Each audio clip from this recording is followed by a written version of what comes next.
Today we are doing quantitative chemistry and stoichiometry, kwantitatiewe en chemie en stoichiometrie. So jy kan in jou handboek kan jy gaan na bladsy 119 en dan maak asseblief eers van die video af notas in jou boek. En dan kan jy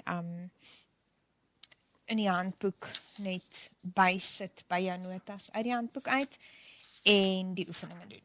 Goed, ons gaan vir hierdie hoofstuk nie die hele oefening, nie alles in die handboek doen nie. Daar is van die goed in die handboek wat graad 12 werk is, wat nie graad 11 werk is nie. En dan is daar ook 'n afdeling wat ek wil hê julle moet eerder ander oefeninge doen as die oefeninge in die handboek, omdat dit nie mooi opbreek in die verskillende onderafdelings nie. Goed, maar kom ons begin. So jy behoort op hierdie stadium te weet dat 1 mol is daai getal. So 1 mol is 6.023 times 10 to the power of 23. Atoms or molecules or whatever. 1 mole is that number, just like 1 dozen is 12 and 1 pair is 2. So die nommer of die getal wat geassosieer is met die naam 1 mol is daai getal. Goed, en daai getal word genoem Avogadro's getal, Avogadro's number. So 2 mol natriumatome beteken 2 mol met daai getal, wat dan nou soveel atome is. Goed, so dit is agtergrondkennis wat jy behoort te hê. Dan, wanneer ons relatiewe molekulêre of atoom-massa bereken, relative molecular or atomic mass, sê nou ons moet byvoorbeeld die molekulêre massa bereken van natriumkarbonaat, dan het ons nou op die periodieke tabel, het ons natrium met 'n atoomgetal van 11 en 'n massagetal van 23, koolstof met 'n atoomgetal van 6 en massagetal van 12, suurstof met 'n atoomgetal van 8, massagetal van 16. So wat ons nou met dit doen, is as hier nou in hierdie geval 2 natriums is, then we multiply that 2 with 23, with a mass number. Always the bigger one of the two numbers will always give you the mass, because the mass of an atom consists of the protons and the neutrons together, and this gives you that mass. This smaller one of the two numbers only tells you how many protons you have.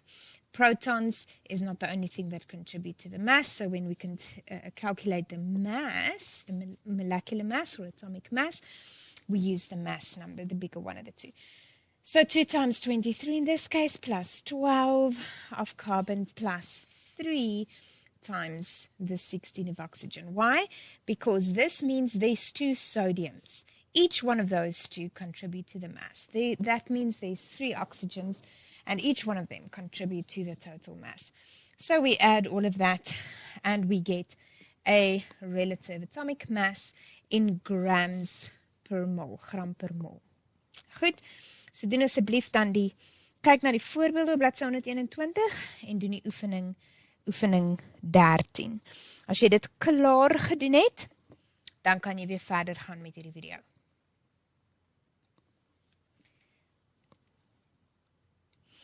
Right, the next concept is calculating moles from mass and molecular mass. So, ons het hierdie formule, ook 'n formule wat julle al in graad 10 gedoen het.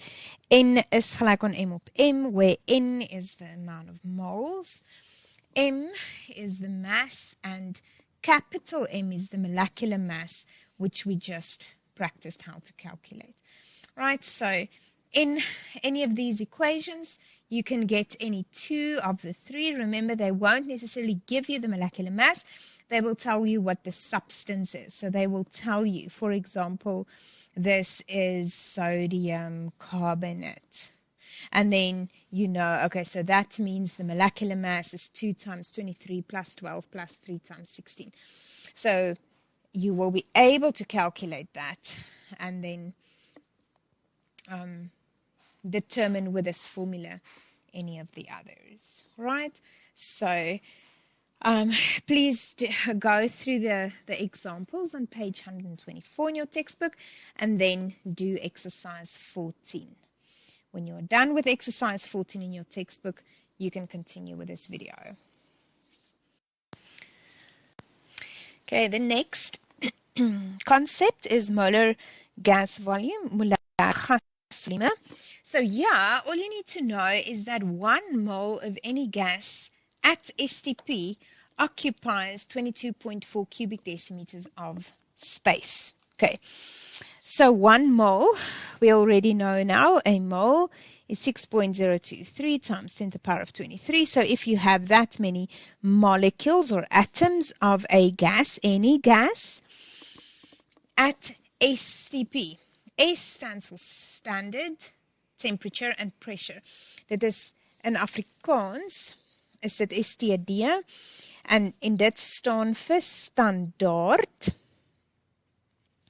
T staan vir temperatuur en D staan vir druk. So standaard temperatuur en druk.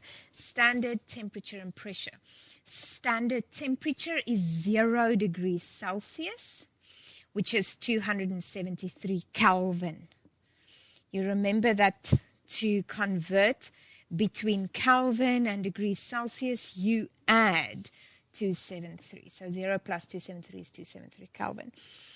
Standard pressure is 101.3 kilopascal.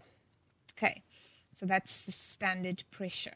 So if you have 1 mole of a gas at these conditions, then the volume it will occupy will be 22.4 cubic decimeters. Right. The formula we use for this is amount of moles is equal to the volume that a certain gas occupies divided by the volume, this molar volume of 22.4. Okay, so 22.4 cubic decimeters, that's our constant there. So if you know that you have 2 moles and you know that 1 mole occupies that much space, then you can calculate what the volume is that 2 moles occupy. Right? So there's some examples on page 127 in your textbook. So please go through exercise 15. But it's very important that there you only do question 1 and 2, please. The rest of that exercise is work that you should not be doing now, and it will only confuse you. So only do question 1 and 2 of exercise 15. When you are done, you can continue with this video. Right, then concentration of solutions, concentrasie van oplossings. The formula we use to determine the concentration of a solution. Concentration means if that's the container that we have some substance in, let's say water, and we have dissolved something in that substance. Then the concentration is how many particles of this solute we have in this whole solution. Okay, so there we have a relatively low concentration because it's a low amount of moles per volume of substances. But if we increase the amount of moles in that volume, then we are increasing the concentration. Okay, so concentration is the amount of moles per volume. Concentration is measured in moles per cubic decimeters. Okay, and mole, you know what a mole is. We determine it with N is equal to M over M. And then the volume is the unit of volume is cubic decimeters. So you just need to know that 1 liter is equivalent to 1 cubic decimeter. So 1 liter is 1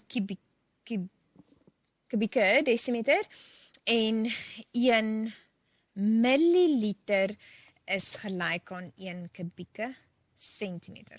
So 1 milliliter is 1 cubic centimeter. So if you need to do any conversion, then you know that to go from milliliters to liters, you divide by 1,000, right? So to go from cubic centimeters to cubic decimeters, you're going to divide by 1,000 as well. All right. Now, any solution that you know the concentration of. If you know the concentration of a solution, that solution is called a standard solution. So a standard solution, the definition of a standard solution is a solution with a known concentration. All right. Now, because N is equal to M over M, and C is equal to N over V, we can substitute this N with M over M. And then that equation would look like this, where concentration is now mass divided by molecular mass multiplied by volume, where C is still measured in moles per cubic decimeters, M is still in grams, molecular mass is still in grams per mole, and volume is still in cubic decimeters. Okay, so if they don't give you enough information to use that formula, they might give you enough, or they will then give you enough information to use this formula. All right, so please go through the examples on page 131, and then exercise 16, please only do questions 1 to 3. Okay, there is also grade 12 work that they've added in the textbook, where they are asking, in the other questions, they're asking you about dilution. So we're not going to talk about the dilution now, so you only answer questions 1 up to 3. When you are done with this, you can go on with this video. Goed, voordat jy aangaan met hierdie video, wil ek hê jy moet asseblief seker maak jy het nou al die werk wat jy tot nou toe gedoen het, al die oefeninge moet jy merk. Asseblief, daar is hier op Google Classroom is daar 'n dokument met al die antwoorde in. So gaan asseblief na daai antwoorde toe, dis in die PowerPoint. Gaan na die PowerPoint toe en merk jou antwoorde tot hier. Dan stoichiometrie in jou handboek begin op bladsy 147, maar hoe dit in die handboek verduidelik word, is nie eintlik baie duidelik nie. So as jy deur die handboek se goed probeer werk, gaan dit jou heel waarskynlik deurmekaar maak. So ek wil graag hê dat jy dit eers ignoreer. Ignoreer wat in die handboek aangaan oor stoichiometrie. Wanneer jy hierdie goed wat ek hier doen, heeltemal onder beheer het, onder die knie het, jy kan dit 100% doen, dan kan jy na die handboek toe gaan en dit met die handboek vergelyk en kyk of daar goed in die handboek is wat jy eerder wil gebruik. Maar vir nou, maak asseblief die handboek toe. Werk saam met my deur hierdie goed wat ek nou gaan doen in hierdie video. En dan is al die oefeninge wat ek wil hê jy moet doen oor stoichiometrie, is in die PDF-dokumente wat sê stoichiometrie oefeninge. It says stoichiometry exercises, or stoichiometry practice, or something like that. So jy gaan nou die hele tyd van hier af, gaan jy nou daai PDF-dokument op Google Classroom gebruik en nie die handboek se goed nie. Ok, goed. So, stoichiometrie, wat hierdie is reeds 'n metode wat ons gebruik om deur 'n gebalanseerde vergelyking te gebruik, om as ek vir jou inligting gee oor een stof, kan jy allerhande inligting uitwerk, bereken van alles anders in daai reaksie. So, if you have, let's say I tell you that in this reaction with nitrogen and hydrogen that forms ammonia, we use 6 grams of nitrogen. If you just know that we have 6 grams of nitrogen, you can calculate what's the mass of hydrogen that we need to add to that 6 grams of nitrogen. You can calculate what's the volume of the ammonia that will form, etc. You can calculate anything if you just have a balanced reaction and information about one of the reactants or products. Even if I tell you, okay, from this reaction, we have 20 grams of ammonia that forms, then you will be able to calculate, okay, so how much nitrogen did we use? How much hydrogen did we use? All right. So this is a very nice, little thing about chemistry that makes us be able to do a lot of things. Okay, now, just a quick reminder, mole is equal to the volume of a gas over the molar volume of a gas. You remember this equation where molar volume is 22.4. Now, what's important that you remember here is that this is only under STP conditions. Slegs as daai gas by STD toestande is. Slegs dan is 1 mol gas gelyk aan 22,4 kubieke desimeter. Dis belangrik dat jy dit net onthou. Goed. Nou, wat jy doen wanneer jy stoichiometrie doen? Onthou jy gaan erken dat jy stoichiometrie moet doen as hulle vir jou een ding gee en hulle vra vir jou inligting oor die ander goed. Stoichiometrie is die enigste manier waarop jy gaan die vraag kan antwoord. Sê nou maar byvoorbeeld, ons het 6 gram stikstof, wat is die massa van waterstof wat ons nodig het en wat is die volume van ammoniak wat vorm. Die enigste manier hoe ons hierdie goed kan bereken as ons daai een het, is met stoichiometrie. Okay. So here's the method. Before you do anything else, you write down the equation and then you write this grid. So you memorize this grid. So right next to the formula, the reaction, you need to balance. Then you have a row in which you write what was given. Then you calculate the mole. And at this stage, you have 3 methods that you can use to calculate mole. Mole is either mass over molecular mass, or it's concentration multiplied by volume, or if it's at STP, a gas has a volume over a molar volume of 22.4. All right? So you find the mole of whatever was given. Then we do what I call a square sum. In a square sum, you take the mole of whatever it was that you just calculated. Let's say you calculated this mole. Then you do the square sum from starting at that mole. You divide the mole you calculate by the balancing number, the mole that you have already calculated, by the balancing number of that substance. The answer you multiply with the balancing number of the thing that you want to calculate. So let's say you want to calculate hydrogen, then you multiply it with the balancing number of hydrogen. Then that will give you the mole of the one you want to calculate. So in this case, let's say hydrogen. Now you have the mole, but in this case, the mole wasn't asked. It's the mass that was asked. So now, mole is mass over molecular mass. Mole is also concentration multiplied by volume. It's also volume divided by molar volume. So if they ask you for the volume, like there, you're going to use this formula. If they ask you for the mass, like there, you're going to use this formula. If they ask you for the concentration, you're going to use this formula. All right. So you use the formula that will give you the answer that they ask.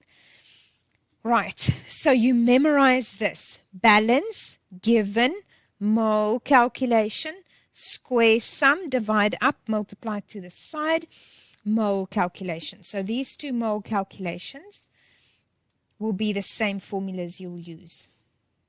Balance, given, mole calculation, square sum, mole calculation. Right, so this you memorize. Then you draw a grid in which there's a block for each one of these substances and what you need to do. All right. So how this will then work is from this mass, we'll go to mole. So using this equation, m over m, the mass is 6. There's 2. Oh, I never balanced. You need to balance first. You need to do it in this order. Sorry. So to balance, yeah, we're going to put a 3 there. Then we have 3 times 2 hydrogen. And then a 2 there, so that we have 2 times 3, 6 hydrogen. 6 hydrogen there, 2 nitrogen, 2 nitrogen. So now it's balanced. And I'm telling you that this is at STP. All right. All right. And all of these are gases. All right, so now we have a balanced equation. So there's 2 nitrogens. Remember, for this molecular mass, we never use the balancing number when we determine the molecular mass. We only use these numbers that show how many atoms there are. That indicates these 2 hydrogen atoms. That indicates these 3 hydrogen atoms and 1 nitrogen atom. So we use those numbers, but never balancing numbers. Okay. So there's 2 nitrogen atoms, and on your periodic table, you will see that the molecular mass of nitrogen is 14. So molecular mass is then 2 times 14. If you divide that, you get 0.21 mole. Right. Now we do the square sum. We want to calculate eventually the mass of hydrogen, but we're now first going to go from mole of nitrogen to mole of hydrogen using what I call the square sum. So we start with a mole of the one we have, nitrogen, so 0.21. Then we divide with its balancing number. Divide up. Okay, its balancing number is 1. So we divide by 1. Then we multiply to the side. So we multiply with a balancing number of the one we want to calculate. So we're going to multiply with 3 there. So that calculation then gives us 0.62 mole.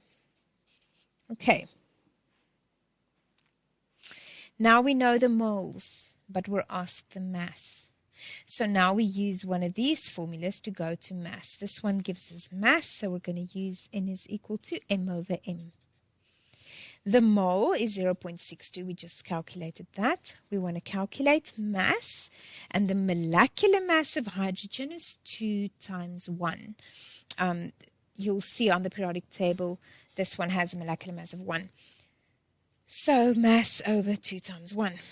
And that then gives us mass is equal to 2 times that, which is 1.24 grams. So 1.24 grams is the mass of the hydrogen formed. Right. And the way we did this was we just followed the grid. You memorize the grid and you just do what the grid says. All right, now we haven't answered all the questions. We still need to calculate this one's volume. So now we know this mole. Now we use the square sum to determine this mole.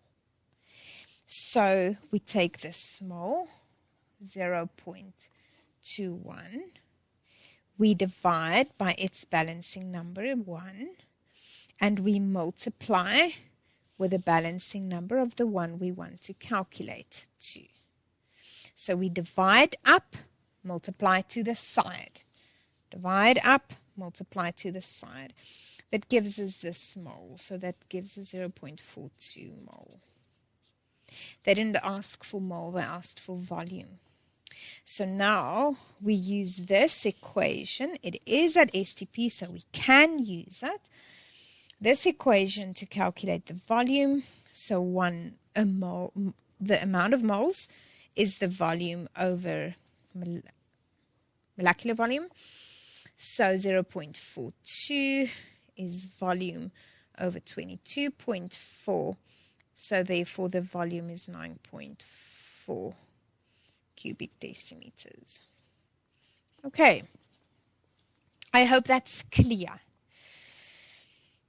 If it's not clear, just go back and concentrate, listen, pause whenever you need to. Please make notes of this, copy this, make sure you understand this. Okay, I want to ask again, please do not do the work in the textbook. In that PDF document, the name is Stoichiometry exercises. I want you to please do 14.6 and 14.7, the exercise 14.6 and 14.7 in that document. Okay, I'm going to do the first one as an example with you, and then you do the rest on your own. Okay, so in that exercise 14.6, the first question they give you is 4 sodiums plus oxygen forms 2 sodium oxide. Okay, so you write the balanced equation. Then you write this grid. Balance, given, mole calculation, square sum, divide up, multiply by to the side, mole calculation. Okay, you memorize this, you draw a grid. That's what you do every time. Right. So now, again, they've given us this one. They don't have to give us the first reactant every time. They could give us this product, and ask us for information about the reactants. They could give us the middle reactant. Okay. So you can do the square sum in any direction. Okay.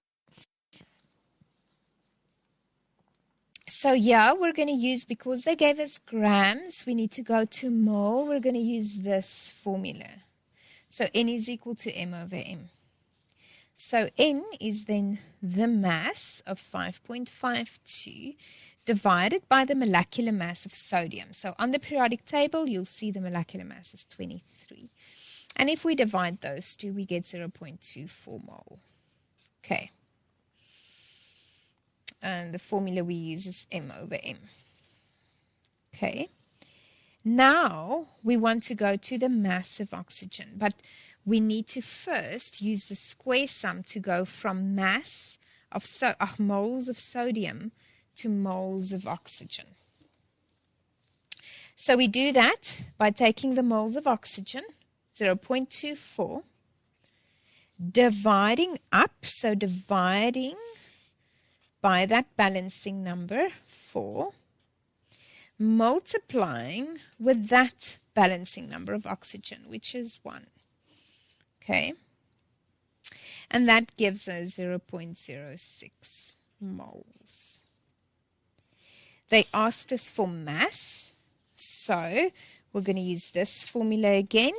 N is equal to mass over molecular mass. The moles was 0.06. Mass we want to calculate, and the molecular mass of oxygen, 1, is 16. And we need to multiply that 16 with 2 to give us 32. And now mass is 32 times 0.06, so that's 1.92 grams. Right. Now we've answered this question. Now we still need to answer the question, what's the mass of the sodium oxide formed? We already know this moles, so we can go to the square sum.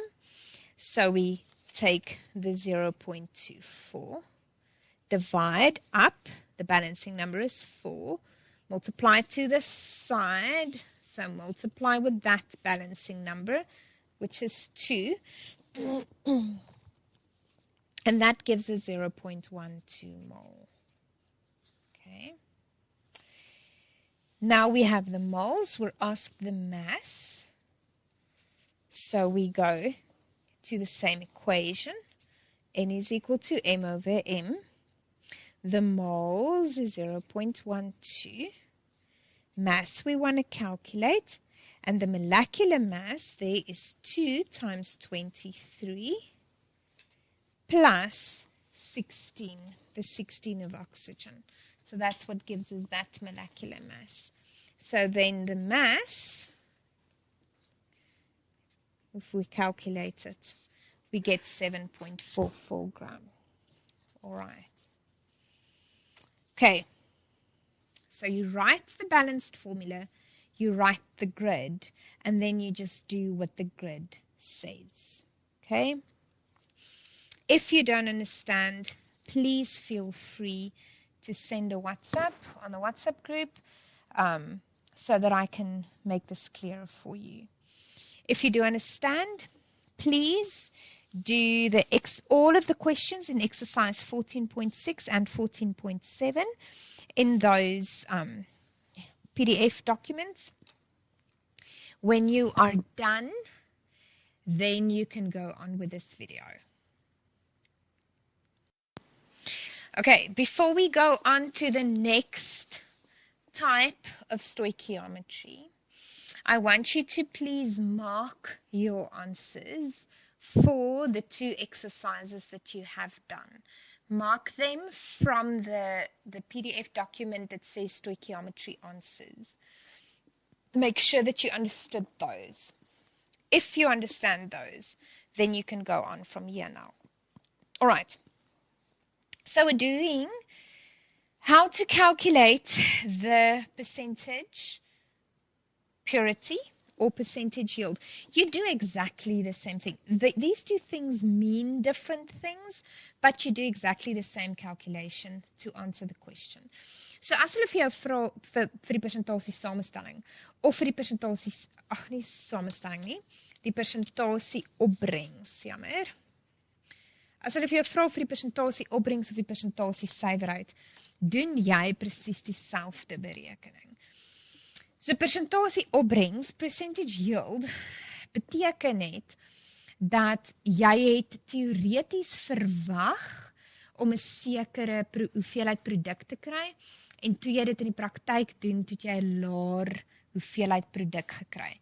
En as jy nou daai persentasie vat, dan is dit die werklike opbrengs gedeel deur die teoretiese opbrengs maal met 100, om die persentasie van dit wat jy eintlik gekry het, te bereken. As hulle vir jou vra vir die persentasie suiwerheid, the percentage purity.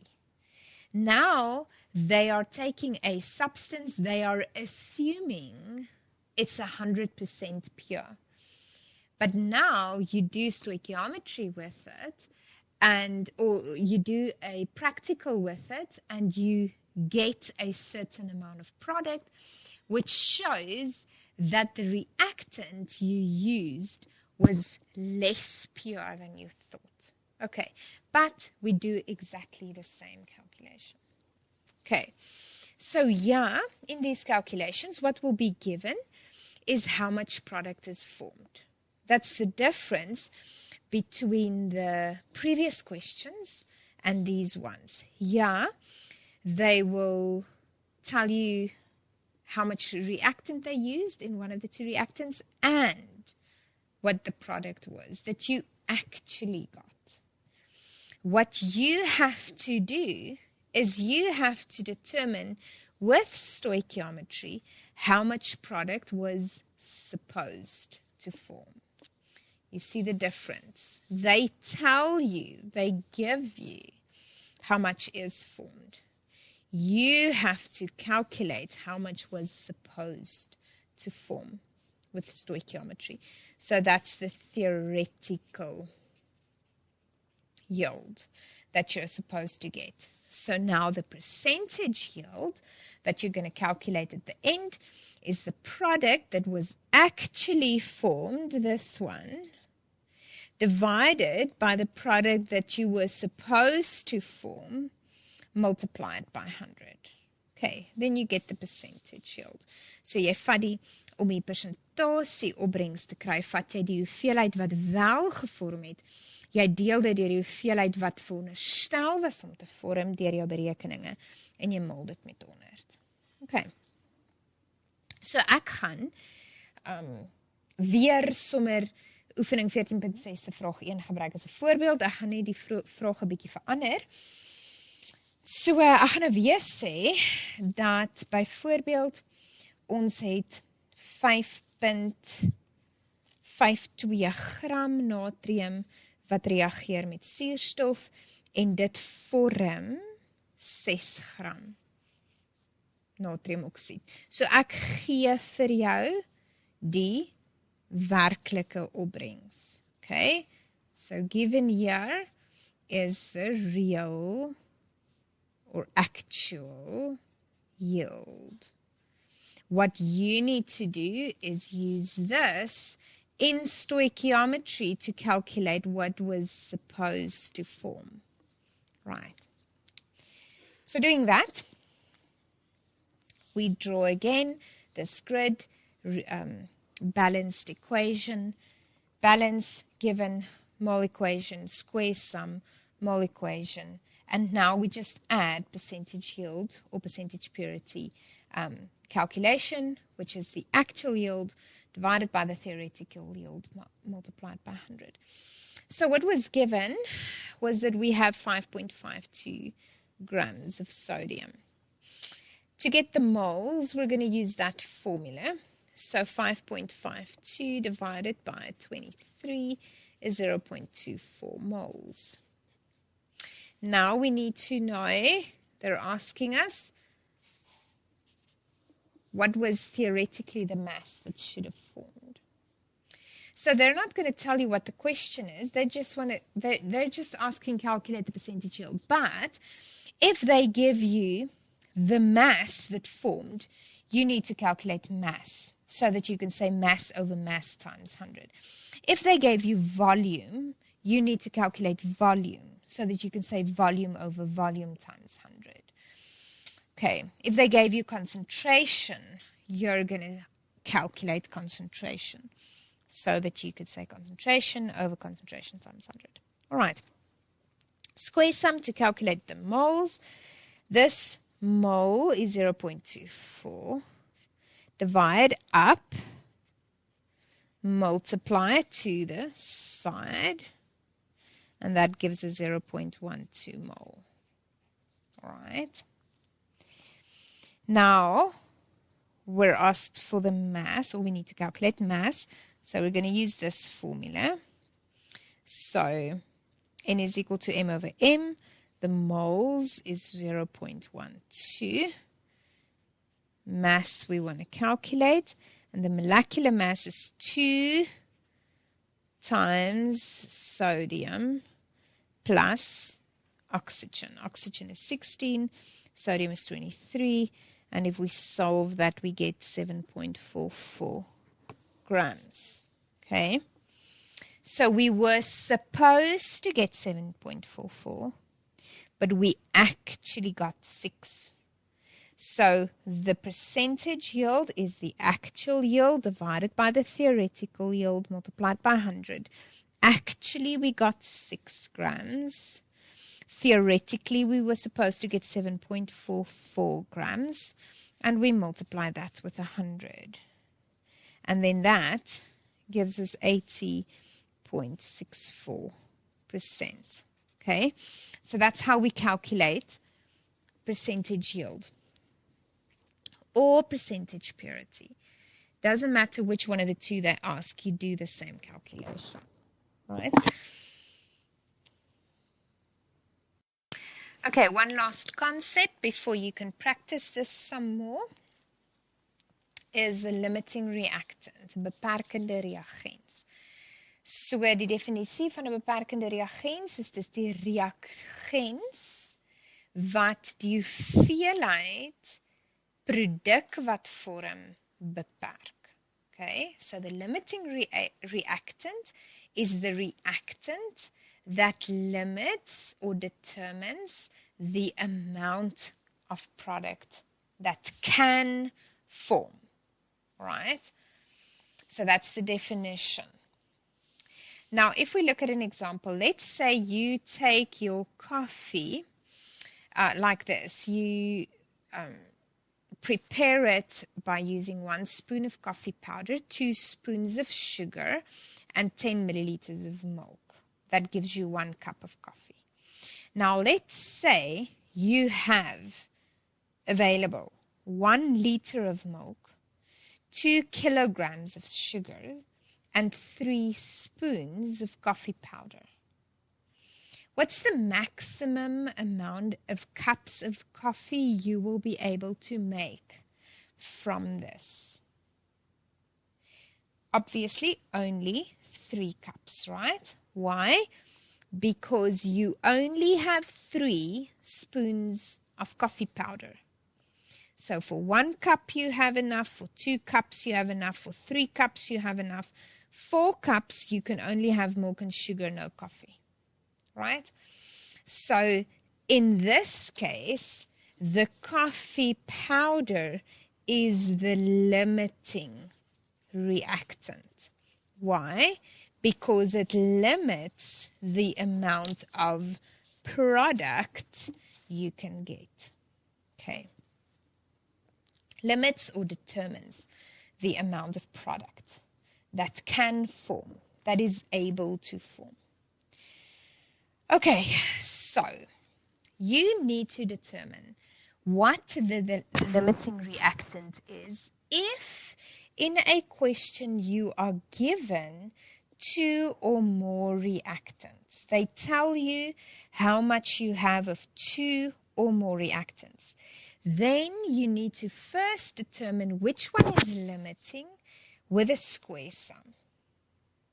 Once you've determined with a square sum which one is limiting, then you continue with normal stoichiometry with a grid starting at a second square sum. And that second square sum, you need to start with the moles of the limiting reactant or reagent. Okay. This is important. Read this, copy it, and make sure you understand what it means. Okay. I'm going to do this as an example. So we want to know what's the balancing. Actually, we want to know what's the limiting reactant, and then from the limiting reactant, we need to actually determine what's the mass of the product. Because you know that the amount of product that can form is dependent on the limiting reactant. So we first need to determine which one of these 2 limits the amount of product that can form before we can determine how much product is formed. Okay. So your grid looks a bit different. What the grid adds now is a second square sum. So you have now balance in your first row, then given, then a mole sum in one of those 3, with one of those 3 formulas.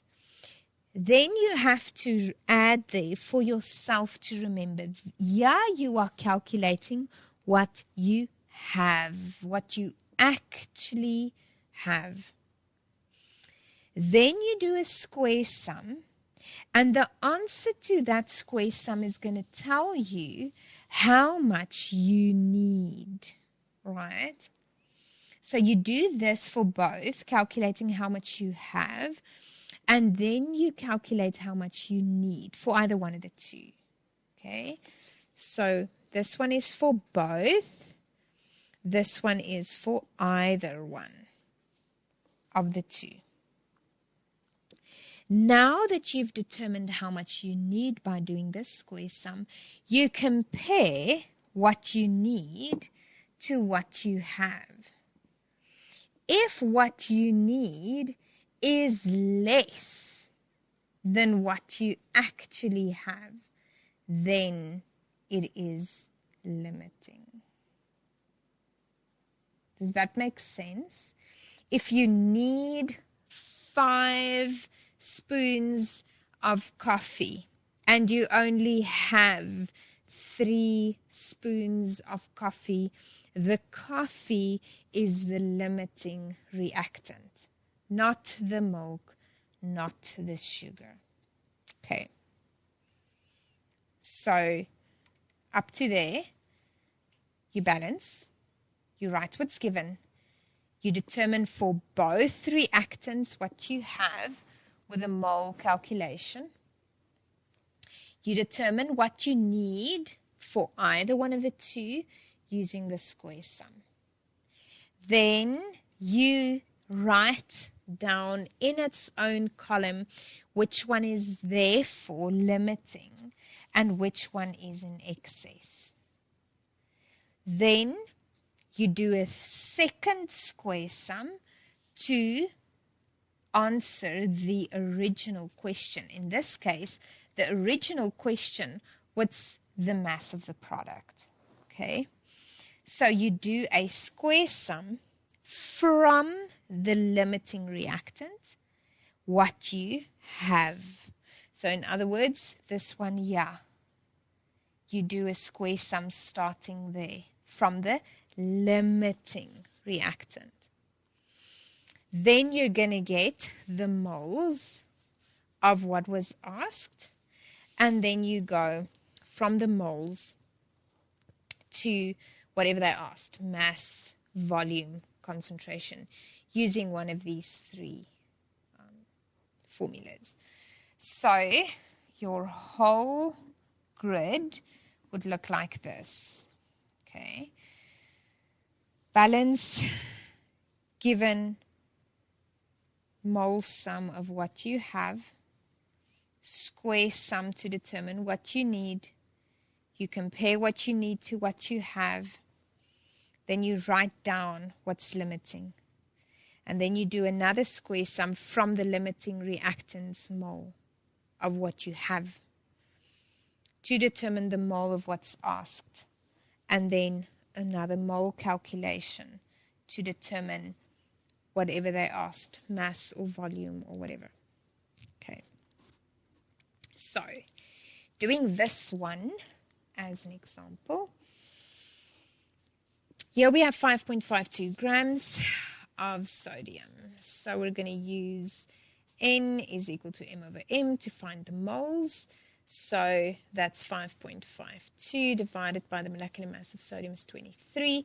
And that gives us 0.24 moles. And this is what we have. Right. 2.5 grams of oxygen. We use N is equal to M over M again. So N is that mass, 2.5, divided by the molecular mass of oxygen is 16 times 2 is 32. And that gives us 0.078 moles. And that again is what we have. We have this of oxygen, we have this of sodium. Now we do a square sum either way around. Okay, so we can either do a square sum from here to there to determine how much of sodium we need, or from sodium to oxygen to determine how much of oxygen we need. Okay, so let's do it this way around. So we have 0.078. Divide up, that balancing number is 1. Multiply to the side, that balancing number is 4. And that gives us 0.312 moles. This is what we need. Okay. Now, we compare what we need to what we have. So we have 0.24. We need 0.31. So we have less than we need. And if we have less than we need, then that reagent is limiting. Okay? Just in case you wanted to do it the other way around, we could start here and calculate how much we need of oxygen. So then we would say 0.24 moles divided by that 4 multiplied by that 1 gives us 0.06 moles. And that is what we need. Okay. We have 0.078. We need 0.06. We have more than we need. So if we have more than what we need, than what's needed, then that thing is in excess. Here we have less than needed, and therefore it is limiting. Okay, so hierdie is 'n oormaat. Omdat daar meer is as wat ons nodig het, hierdie is beperkend. Omdat dit minder is as wat ons nodig het. Okay. Now we answer this original question using the limiting reagent. And you just have to make sure you don't use this, that you calculated what you need. You need to use what you actually have. Okay? That's why you need to write have there in your grid.